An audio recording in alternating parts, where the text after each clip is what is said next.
ব্যবস্থার উপরে, সেখানে বিচার ব্যবস্থায় যারা আছেন তারা আতঙ্কিত হয়ে সুপ্রিম কোর্টে যখন দ্বারস্থ হচ্ছে, তাদের কাছে সুপ্রিম কোর্টের প্রধান বিচারপতি বলছে, এ কোন ব্যবস্থা? এই জঙ্গলরাজ চলবে না। বিহারে চলেনি, উত্তরপ্রদেশে চলেনি, পশ্চিমবঙ্গে চলতে পারে না। কোন পথে নিয়ে যাচ্ছে আমাদেরকে?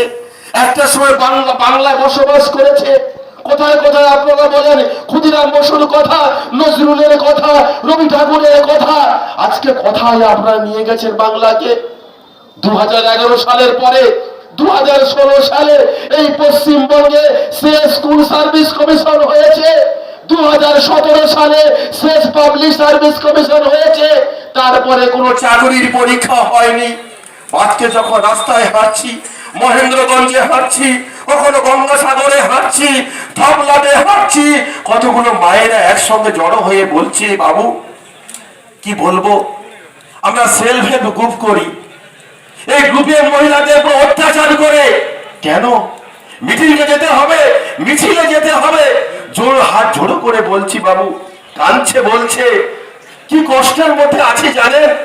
সকাল থেকে বাড়ির কাজকর্ম করে এখানে মিটিং করছি, বাড়িতে যখন গিয়ে দেখছি আমার এমএসসি বিএড ওয়ালা ছেলেটা বসে বসে কাঁদছে, টিউশন পড়িয়ে সংসারটা চলছে না, বিয়েটুকু করতে পারছে না। সেই ছেলেটিকে দেখে আমার ঘুম হয় না। আপনারা বিচার করুন, সরকারটা পরিবর্তন করুন, চাকরির জোয়ার আনুন, প্রতি বছর চাকরির ব্যবস্থা করুন, যোগ্যতার ভিত্তিতে চাকরিটা হোক।